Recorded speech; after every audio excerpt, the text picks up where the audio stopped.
Ladies and gentlemen, welcome back to Canicorn Podcasts. I'm one of your hosts, Chris Ozenbach, and this is my partner, Dylan Miller. Hey, what's up, And guys? How we doing? we thank you for tuning into this episode. We hope you enjoy the content. As always, feel free to leave us suggestions on any of our media pages, comment sections, direct messages, whatever you guys want. And feel free to share our content whenever and wherever you want. We always appreciate it. Love to see those IG stories. Yes, absolutely. Dylan, you want to introduce our first special guest? Yeah, so as you might have noticed if you are watching on YouTube, there are three of us in this call today. Let me introduce our first guest ever in Can of Corn, my brother, Brady Miller. How you doing, Brady? I'm doing great. Very honored to be on this podcast. Great to have you. The first special guest. Nobody better. Nobody better. Thank you. All right, so today, in today's video, we are going to predict who is going to win the three major awards in each league. Those awards being the MVP, the Cy Young, and the Rookie of the Year. We might not have the greatest picks, but these are our picks, and we stand by them. Absolutely. All right, so who wants to kick off this discussion and start with their MVP picks? Well, first, I think we should crack open this can of corn. Absolutely right. Crack open the can of corn. All right, Brady, since you're cracking it open, what's your NL MVP pick for this year?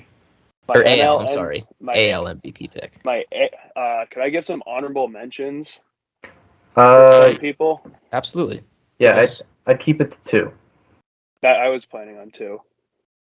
So my first honorable mention is the switch hitting star catcher for the Baltimore Orioles, Adley Rutschman.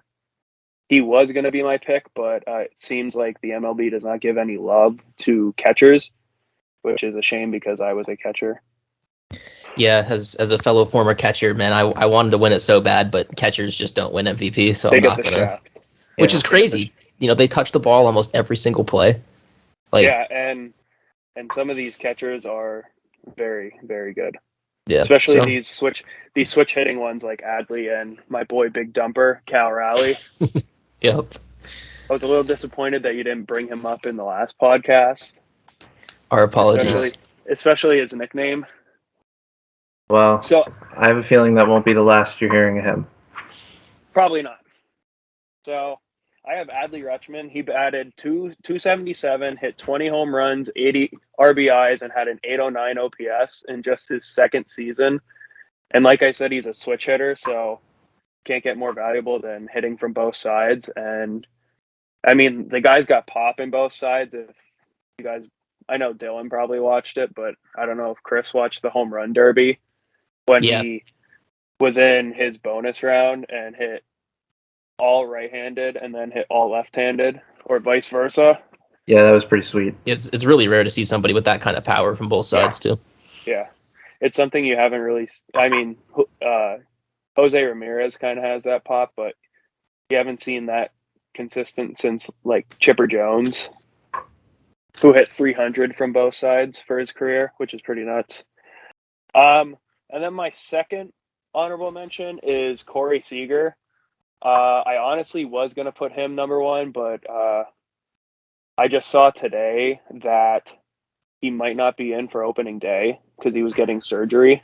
Yeah, he, I believe it was some sort of hernia surgery. So he's slated to miss a handful of games at the start. It was from carrying the Rangers during the World Series. Yeah, I mean, you saw what he did with it during the postseason. He was playing with that condition already. I mean, the guy's a dog. He is him. In 2023, he didn't play a full season, but even in the season that he had a 327 batting average, 33 home runs, 96 RBIs, and a 1.13 OPS, which is insane. If it wasn't for the unicorn himself, Shohei Ohtani, being in the American League, he easily would have won the MVP last year. So I think he's just going to come up a little bit short because he's going to be missing games again.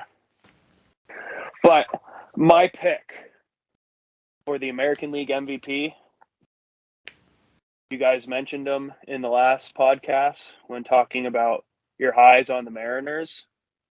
It is Julio Rodriguez. I love it. I like the Julio pick. I like the pick. I love Julio Rodriguez. I believe he was third in the MVP last year behind Seager and Ohtani. I know he was up there. It's pretty nuts what he did in the season because in the first half of the season he was pretty much dog water.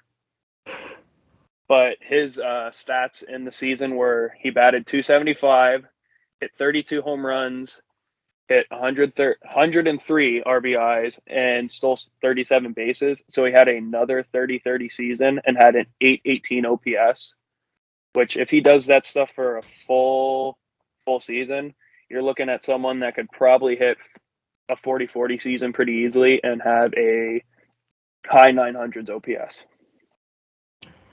Yeah, I am very high on Julio. As am I.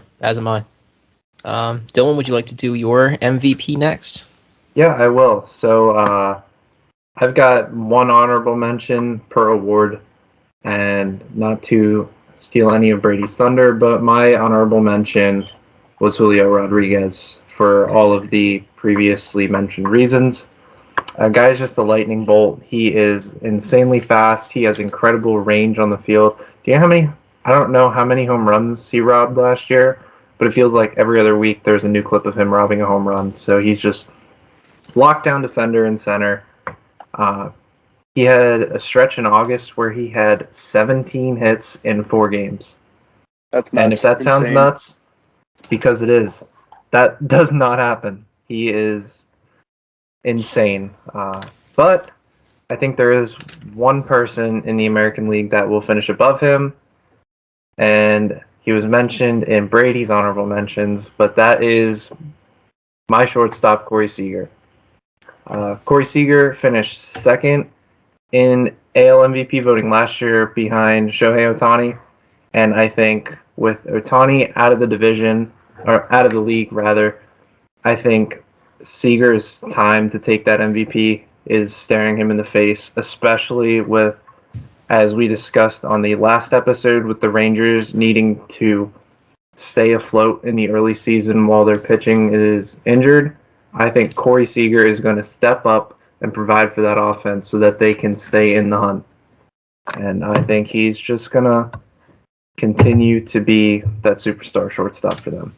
Yeah, it was hard not to pick Corey Seager, but you don't know how long he's going to be out, and by all means he might come and be the unanimous MVP next year, and I might look like a clown for it, but worth it. Yeah, and similar to Dylan, man, I'd have the Rangers shortstop Corey Seager. He was on my fantasy team last year, so I kind of got to watch the ups and downs of injury with him, and I do have a little asterisk next to him, and it says "Stay healthy." If Corey Seager stays healthy after this little hernia debacle, I think it's almost like the undisputed. Like if he plays like he did last year for the entirety of this season without injury, I can't fathom somebody else winning it.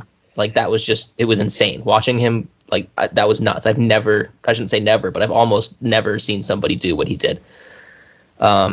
If he gets hurt, if he is injured and he's out of it, I'm going Julio Rodriguez. Without a doubt. I agree with the 40-40 season. When do you see a guy with that kind of speed and that kind of pop outside of Acuna? Yeah. And I think he's a better fielder than Acuna, if I'm not mistaken. Like significantly better. Yeah. Yes. Like outrageously. The arm might not grade as well as Acuna's arm, but in terms of range and just being able to track balls. And like you said, the robbed home runs with him, like that is absurd. Watching him, there's like multiple minute long highlight videos of him robbing home runs on YouTube. Which is crazy because it's only his second year in the league, and he has a highlight reel like that. It is nuts. I'm surprised no one went with Juan Soto. Not gonna lie. So I debated it. Juan Soto would have been my third, like my second honorable mention, but I would have went Judge. I didn't want to go into it. I feel like everyone is picking Juan Soto to win the MVP this year. Everything that I'm seeing is, and there's a reason why someone in the National League I'm not picking, but as an honorable mention is because everyone else is picking him. So I want to be a little different. Yeah. Yeah, we That's respect a different lot of the around here. reasoning behind mine too. I like that. But no, the issue is that I don't think Juan Soto is the best player on his team. Yeah. And it's Yeah. hard to win MVP when you're not the best player on your team. Yeah, and Well, that's the thing with MVP though, is MVP isn't always necessarily the best player on your team. No, It's the kind best of more, season. more of the stat accumulation and putting up those counting numbers that pop off. Yeah. I also want to say we could all be wrong, and a certain Angel could win his 4th MVP and completely shut everyone up and still prove that he's the best in baseball. That is Just true. want to put that out Yeah. there. Mike Trout resurgence here. Not that Or he's he- been bad, but Yeah, Not in, that I would love to see that happen. me But too. Shall All right. we move to Cy Young? yeah, so I will take us off with our American League Cy Young. I have one honorable mention for this, and I think I'm going to steal a little Chris's thunder because he talked about him on the last pod. But my honorable No. mention is Tarek Skubal. Oh, never mind. Okay. Dude is disgusting. He has insane stuff, insane movement on his secondary pitches, and he gets up there to like 96, 97 with his fastball. His only issue is staying healthy, and I think that this Tigers team is pushing the chips forward this year. And I think as long as he is healthy, he is going to prove that he is a coming ace in this game. Yeah. Before you get to your pick, I will say that he was also my honorable mention. So I do want to put that out there. When pitchers start getting hurt, I feel like they never stop getting hurt. Like when you I don't know I guess it's because there's so much stress on that arm, and it's like an injury. Like I don't know. I just feel like I don't know if he could stay healthy. But if he does stay healthy, oh my gosh. Yeah, it will be a sight to see. And for my Cy Young pick, I have Pablo Lopez of the Minnesota Twins. You're high on the Twins in our AL rankings, so I was, and I don't Pablo know how. Lopez is a big part of that. I remember when he was pitching for the Marlins and he was having a lot of success, and there was debate whether it could be sustainable or not. And ever since he's came to Minnesota, he's been that guy. I know I mentioned before that, losing Sonny Gray is going to hurt the Twins. Man, Pablo Lopez, he has a set of cojones on him, man. He's going to be that frontline starter for them, and I think he's going to have a season worthy of a Cy Young. So I will say my honorable mention, just because I feel like you can't not mention him, is Garrett Cole. Yeah. He's probably one of the most he is the most consistent pitcher in baseball, I think, the last 3 years or something. Yeah. As far as the guys, he's a unit. However, I don't want to pick him. Sorry, Boo Boo, if you're listening. I'm sorry. I'm not gonna pick him. Boo boo shout out. Because I want to be different. Because I want to pick somebody that nobody is going to pick to win the Cy Young. And we talked about him last podcast. I want him to go to the Orioles. I'm going Dylan Cease. I could see if he gets out of Chicago, I could definitely see him getting Cy Young consideration. My first prediction came true. I think he's still a free agent, right? There hasn't been any change in that. He's not a free No, agent. He would yeah, have to get he's- traded. Oh, Yeah, that's he's right. got- He's yeah. But I know there's trade talk still, right? It's not Yeah. like they're no, we're not getting rid of him. I've heard that he's open for shop, but they want what the Nationals got for Soto. Yeah. So, and this is something I want to say. I don't know if you guys saw, but the Orioles have 2 new owners. Yes. I With did a see that. boatload of money. And you don't buy a team that has this many young players on it if you're not about to go nuts. Yeah. And so I think, man, just shell it out for him. Nobody that's on the team right now I want to see go. I want them to all stay. But man, just go get them. Yeah, I like that pick. Yeah, I thought about Dylan Cease, but you know how the White Sox can be with not trading people. Yep. I mean, there were talks about Tim Anderson getting traded when he was actually good and not dog water. And Not getting knocked out by Jose Ramirez. down goes Anderson. Down goes Anderson. I love that Down call. goes Anderson. But what left me not picking him is if he would stay on the White Sox. And I know team success doesn't really mean anything because Jacob deGrom won 2 Cy Youngs on the Mets. And LOL Mets, they suck. Yep. My 2 honorable mentions, I'll keep it quick because they were both mentioned. It was Garrett Cole and Pablo Lopez.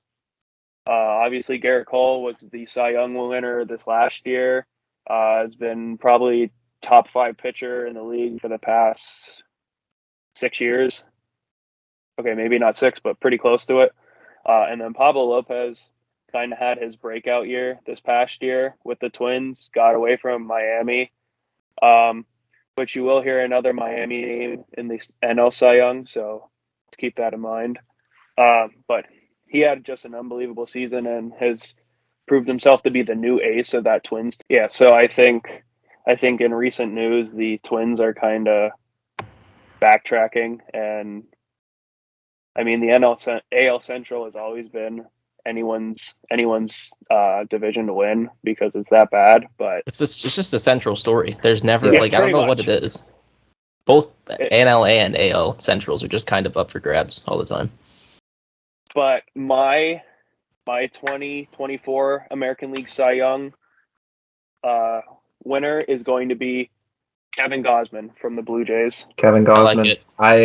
I have the Jays to beat the Yankees, and I like it. Yeah, if I had a second honorable mention, it was Gausman. So Gausman's disgusting. Yeah, he is rancid. I believe he was second in the Cy Young too. I'm picking a lot of second place winners, but that's a good route to go, though. Yeah, I know he was top 3 for sure. Yeah, and I mean in the last 2-3 seasons, like his last year in San Francisco and then his first 2 years in Toronto have just been unreal. And I think this past year has been really the eye-opener because everyone thought that Alek Manoah was going to be their top guy, and then he kind of fell off a cliff. It'll be interesting to see what happens with him too, but yeah, I think Gausman this is his year, and I think it does all depend on how well Garrett Cole pitches because I could easily see him going back to back. Yeah, that's why I had to say him. It's just you can't count him out ever. Yeah, it's the same thing as saying Jacob deGrom every year for when he was healthy on the Mets. Yeah. But yeah, I think Kevin Gausman's got it this year. I think the Blue Jays are gonna surprise people, as Chris said. I think if they could just get their pitching together and their offense could stay consistent, I think it'll be their year. And I think Kevin Gausman's going to be a big part of it. Love it. There is one person before we transition to Rookie of the Year. Plays for the Mariners now, but he used to play for the Oakland Athletics. And we can't talk about Cy Young pitching in the American League without talking about this man that I'm trying to screen share. Is it working? Yeah. You guys see him? Kirby Snead. Kirby Snead, dude. The best hairdo in baseball. All right. That's all. We can move along. AL Chris, Rookie of the Year. You want to start with your Rookie of the Year pick? I will, and I'm very excited about my Rookie of the Year pick because I'm really excited about this team because I want them to pick up Dylan Cease, and I'm going with Jackson Holiday for the Orioles. Yep. No honorable mention. No honorable. That's bold. It's him. It's him this year. I'm calling it. That is bold. Which means he's gonna hit like 220 and suck. No, man. Yeah, I'm going just Jackson Holiday. Love it. Effortless power. Just great contact. I love him. Yeah. All right, Brady, you want to hit it? I didn't really look into a lot of rookies because it's kind of hard to tell who's going to be coming up and who's not. You guys kind of mentioned them in the last podcast when talking about the Rangers, but I think Evan Carter is going to be that guy, and I think he kind of showed. And it's also hard to tell too with rookies which ones played in like the number of games, the limited number of games. Yeah, to maintain that rookie eligibility. Yeah. I think Evan Carter is going to be the Rookie of the Year, and I think the only person that would come close to beating him would be Jackson Holiday, just because he's a 1-1, and I mean he's been tearing it through the minor leagues. Yeah, and I did lie earlier. I do have an honorable mention, and I don't know if he's going to be a rookie or not. He's in AAA, I think, right now for the Rangers. Wyatt Langford. Yep. I'm going to honorably mention him. I brought him up on the last podcast, and he is crushing it. I just really like the Orioles, so I'm going with Jackson Holiday. Yeah. So, funnily enough, this was the only award that I was going to mention. Both of my honorable mentions and my pick, and all three of them were said. Sorry about I that. have Evan Carter winning Rookie of the Year with honorable mentions to Jackson Holiday and Wyatt Langford. I think those are just the three big rookies that everyone's really talking about. Yeah. Yeah, and I don't know a lot about rookies. I'm like you, Brady. I really don't know the farm systems that well, so I really only know the big names. Yeah. Yeah. More so in the NL too, but yeah, I'm slowly trying to learn more with rookies, but just you see the production that those guys have put up in the minors and the small sample size in the majors for Carter. yeah, And it's hard to look past that. yeah, definitely. Alrighty, National League, fellas. All right. There might National be a League lot of bias. Might be a lot MVP. of bias. Yeah, Brady, you wanna hit it with the Take us National away. League MVP? Yeah, so I'll get my bias honorable mention out of the way. This is the guy that everyone seems to be picking for their 2024 National League MVP, and it's from the Philadelphia Phillies, and it's none other than MB3 going for his third MVP. I mean, man came back from Tommy John surgery in like 150 days. Yeah. Yep. Something crazy like that. It's like Aaron Rodgers with that Achilles. That's crazy. Yeah, and even in that shortened season, I mean, he came back in May. He hit 293, hit 21 home runs, hit 72 RBIs, and had an OPS of 900. So I'll give my quick. Oh, the honorable mentions, right? Honorable mention. I'll give it to probably one of the most hated guys in baseball, Fernando Tatis Jr. He was coming back from a steroid suspension. I mean, people have mixed feelings on him. I think when he has a full season under his belt in right field, he already won the Platinum Glove and obviously the Gold Glove, but he hit 25 home runs, 78 RBIs, and had a 771 OPS. I think he's going to do wonders for that Padres team that either could be extremely hit or miss.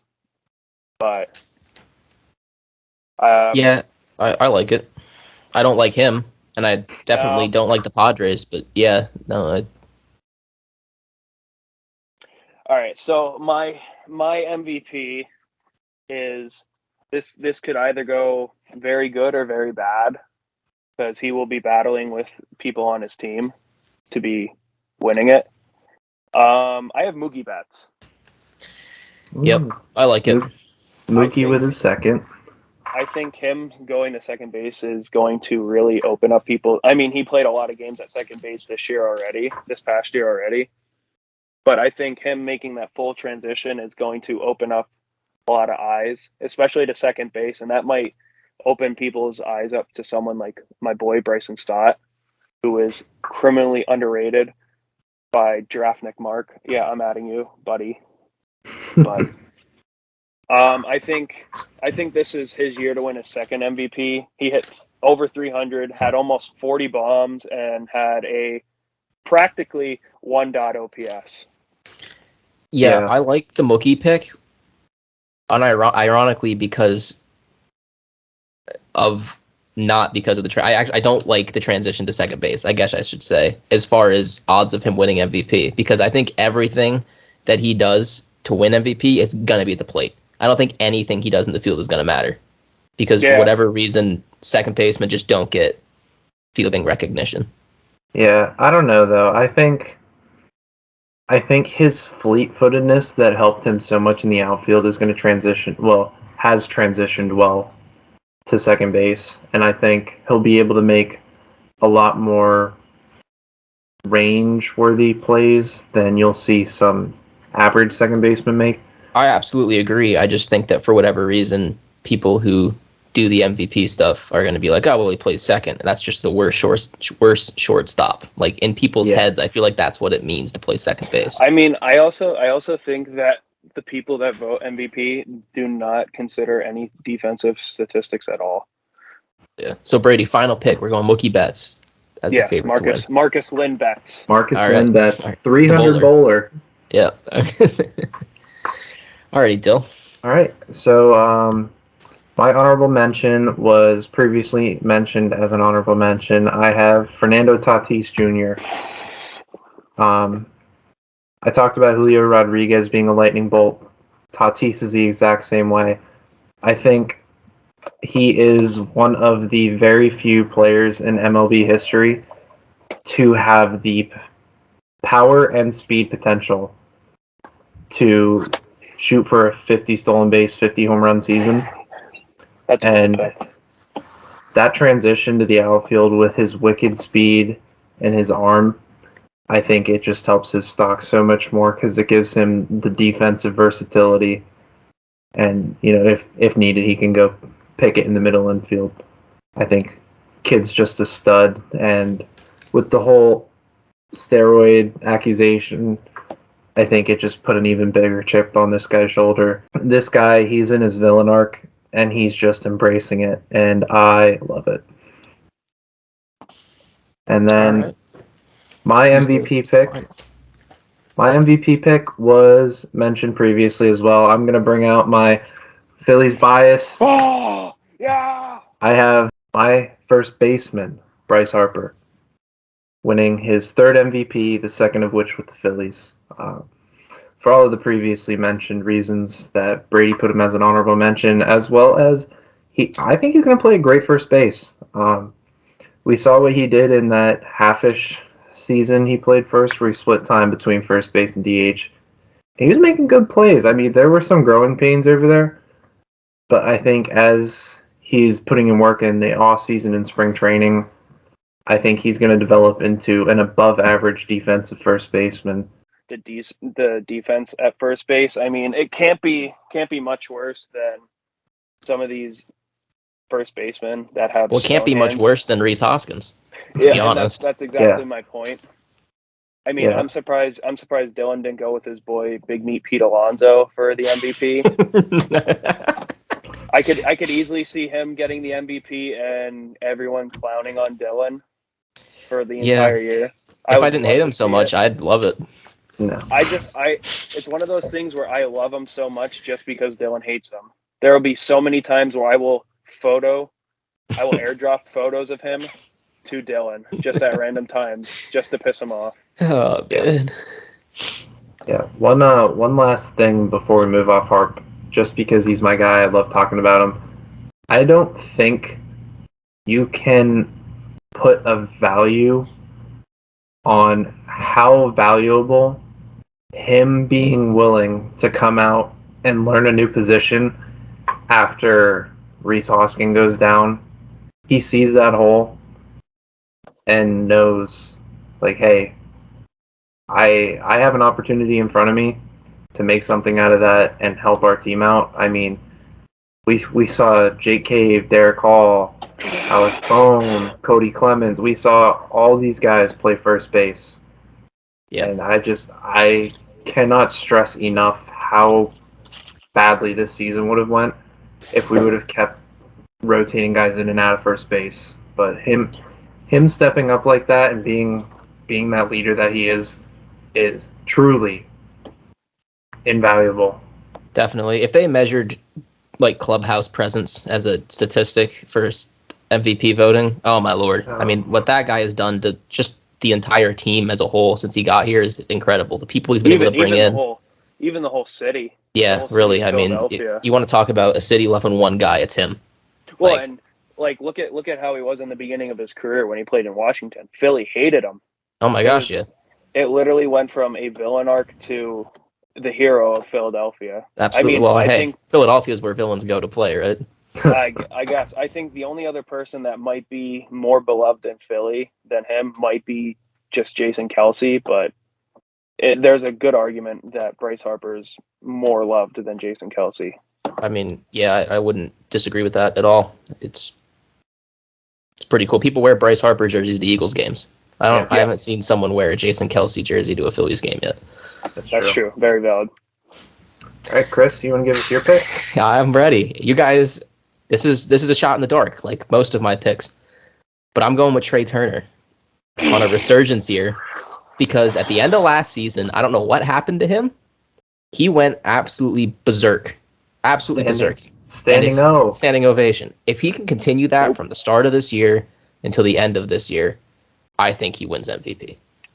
Yeah, I have no doubt about it. I was actually very high on him winning the MVP last year, coming off of that incredible World Baseball Classic run. Yeah.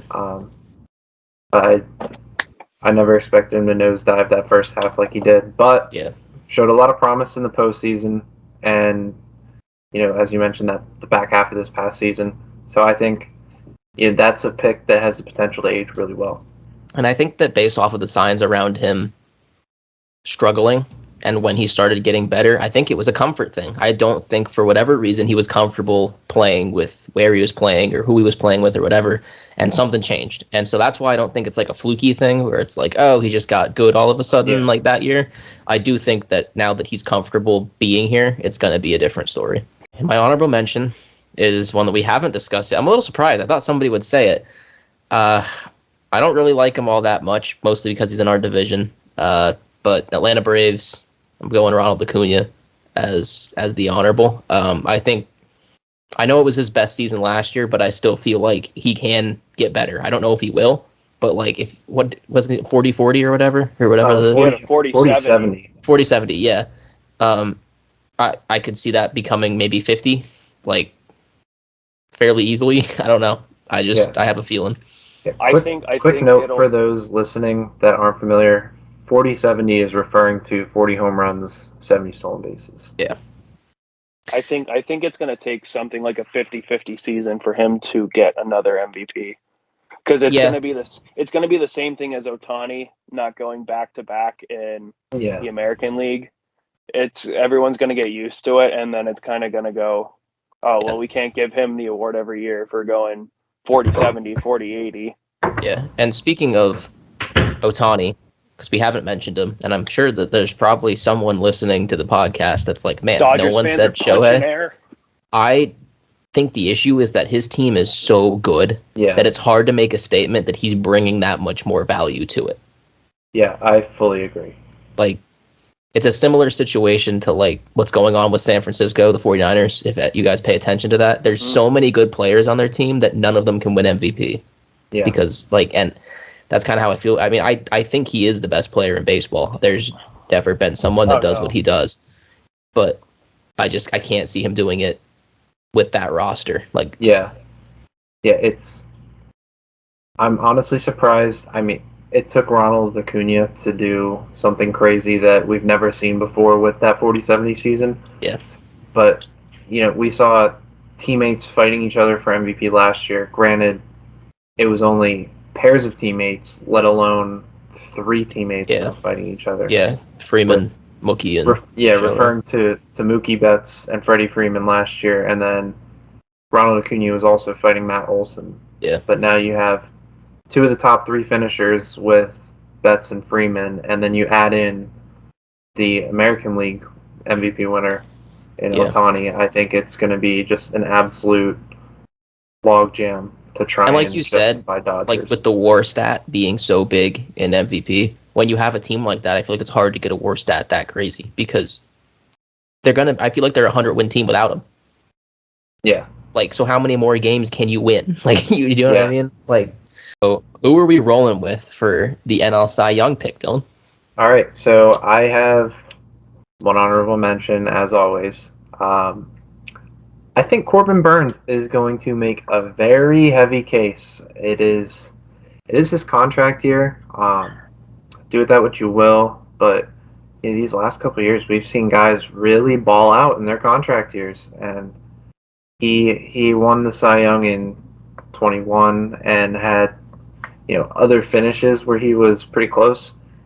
And I think this is going to be another year where he's right up there with the best of them in the National League. And with Brandon Woodruff not coming back for this year because he's out with injury, I think he just puts more pressure on himself. And I had them to win the division, and Corbin Burns is a big reason why. So I like it. Yeah. Brandon Woodruff got non-tendered.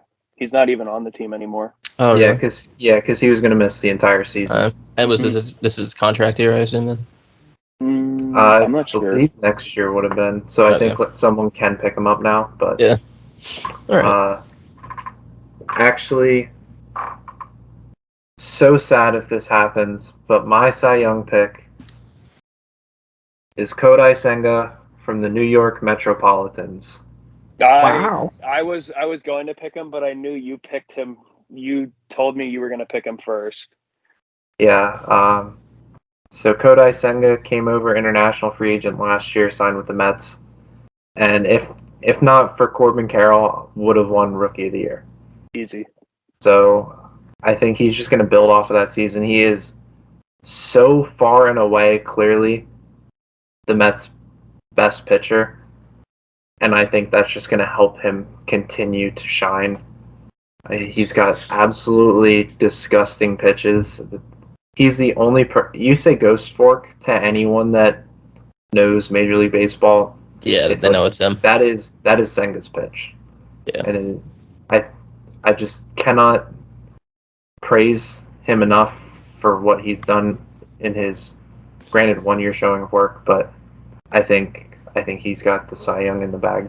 And that's why I didn't pick him, is because it was only 1 year, and I still think his stuff's nasty, but it's hard to pick somebody who had one good year in their first year to win the Cy Young the following. Yeah. You're telling me you didn't want to pick Luis Severino with his 7 ERA? You didn't want Jesus Luzardo? Come on, dude. I was tempted to pick him. I was thinking about Jesus Luzardo. Not gonna lie. He had a good season last year. I feel like you guys are gonna look at me like I have 4 heads when I say this. But I saw a statistic recently regarding his walks per 9 ratio, so you might know who it is. But I'm rolling with Logan Webb on the Giants.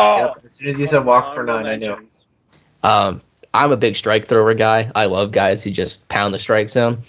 I'm not sure if it's gonna happen, but I like it. I like Logan Webb's style of play. I love it. Yeah. He's a ground ball pitcher who gets a lot of whiff, like you said. Does not mess around. He's there to throw strikes. Yep, that's my guy. He finished second last year. Did he? So, yeah. Oh, nice. I didn't know that. But no, I like that pick. Nice. Honorable mention. Oh no, that's for the Rookie of the Year. Never mind. Spencer Strider, of course, I have to mention. He's always good. Did he win it last year? No. No, I don't think Snell so. won. Yeah. Oh yeah. But he's always good. I can't say that he doesn't have a chance at winning it. Depends what kind of stuff he brings. Depends on injury, but. Except for when he pitches in Citizens Bank Park. Yes, except for the playoffs. If playoffs counted, then I wouldn't pick him. Alrighty. So am I up? Yeah. Give us what you got. You see, I'm still deciding on who I want to pick between two of my. My one honorable mention was Logan Webb. He did finish second. I think that he's kind of one of those Kevin Gausman pitchers that it could be his year. He's been so close, but kind of so far from it. I don't think people know him and respect him enough to give him it. My other honorable mention, I'll go with Yuri Perez. I think he's going to have a season kind of like what Dylan was saying with Senga. I think he's shown that he has the stuff. He's kind of like Sandy Alcantara Jr. And we saw that Alcantara won the MVP, not the MVP, the Cy Young in 2022. And I think Yuri Perez could lead that rotation with Alcantara back to a postseason, possibly. I mean, if their offense could stay consistent too, he could be a big reason why they go back. But I think the Cy Young, I think this is his year. He's in the conversation at the start of every year, but sometimes just fizzles his way out. Made a World Series appearance. I'm going with Zach Gallen. I've been big on Zach Gallen. Yeah, the I think Diamondback Demon, dude. And he has a great ballpark to pitch in to win it. Yeah, that definitely helps his case. He was also a former Marlin prospect, which is kind of funny. They know how to pick pitchers, man. Yeah.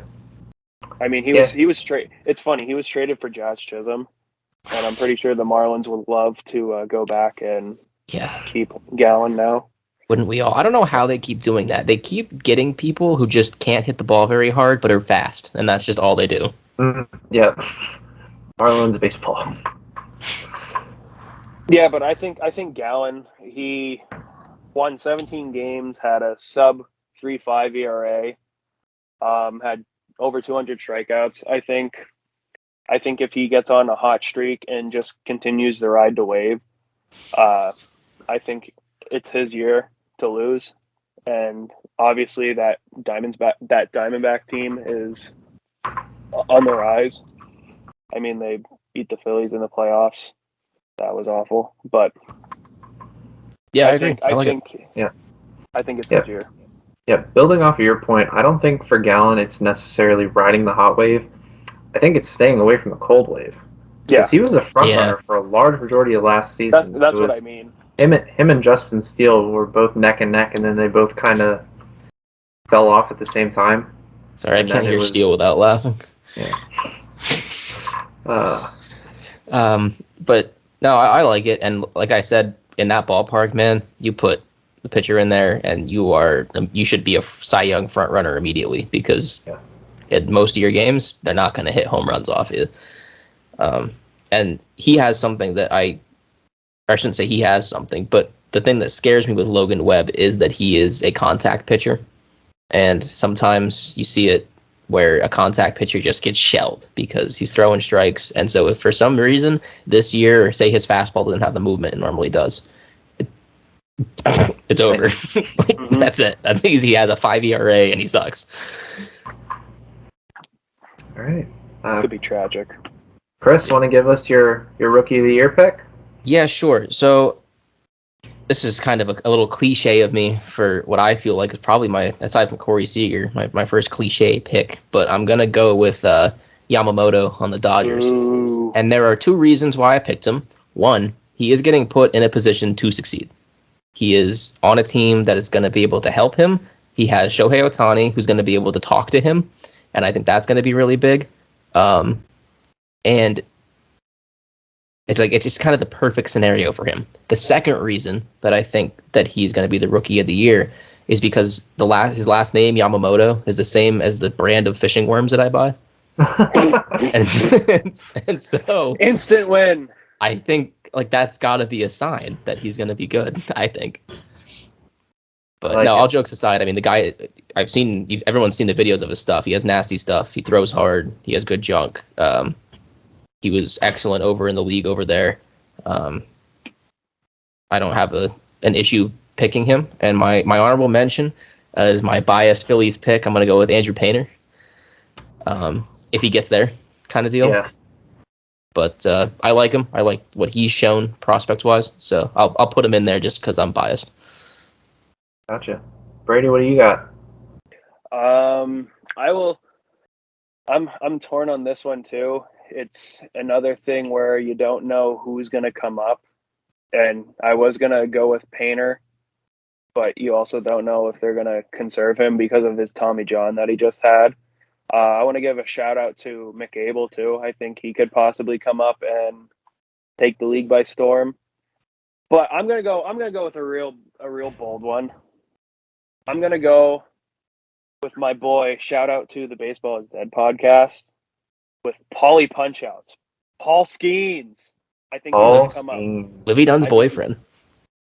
I think he's going to come up and he is going to lead that Pirates rotation to a 4th place finish in the NL Central. I love it. I like it. The bottom of the barrel. So I have my honorable mention is Jackson Chourio of the Milwaukee Brewers. Just signed a 8-year extension before playing a major league game. Shows a lot of promise. His stuff grades out really well. Looks like he's going to be a really good big league player. And I really like his card on MLB The Show. There you go. But not as good as the fishing lure, but I like it. I like the reasoning. But I get scared with those contracts. I get scared when you give a guy a contract that big before he plays, because that's got to get in your head a little bit. Like if I don't play up to this, dude, everyone's gonna hate me. Like that's. Well, I mean, look at what happened to Julio. They gave him that big contract after his first year, and he was playing very bad at the start of the season, and then he turned it around. Yeah, so it could work out one of two ways. Yeah. But just like Chris, my actual pick is Yamamoto. I think he is going to come over and dominate. He might have a few rough starts to just figure out how to pitch in the major leagues versus an NPB. My bad. I do not want Yamamoto to work out. I want the Dodgers to look like idiots because they just spent $500 million on a guy that's never thrown a pitch in the MLB. But I can't say he's not good. So. Yeah. I think he's going to get shelled in his first year. I think he's going to try and do too much. It'd be awesome if he did. I don't see that happening. I don't either. I think, like, culture-wise, where he comes from, that's just not something that they are about. Yeah, and yes, he is the highest paid pitcher on that team for the season, but it's not all on his shoulders. Like they've got Glass now, they've got Bobby Miller, Gavin Stone. They've got guys that it's not all on him, and I think that's going to play really big into him coming and taking that Rookie of the Year. I think he's gonna think it's all on him because with Tyler Glasnow, he could be very good, but he's one of those people that has to stay on the field healthy too. Yeah. And Bobby Miller he's stupid good, but he's still very young. So I think Yamamoto is gonna feel the pressure of being that ace, especially with Kershaw not being there this year. Yeah. I think it'll be rough. Maybe in the first couple of games or something like that. But like I said, I think you saw it with Shohei. Whatever culture they breed into them over there in Japan, they just don't get that like nervousness regarding the contract or regarding what their expectations for themselves are probably the same in the Japanese league as they are in the other one. So as always, guys, we appreciate you for listening or watching. If you're tuning in on Spotify or YouTube, give us a like, give us a follow, subscribe, leave comments, interact with any of our social posts, and thank you for tuning in, guys. We will come at you next episode where we will be ranking the top 5 corner infields. So that's going to be separate rankings for first base and third base. Yep, there is. I hope you guys tune in. As Dylan said, thank you, and blow up the socials, man. All right. Thanks for having me. Yeah, and thank you to Brady for coming out. First guest. All right. See you, everybody. Bye. See ya.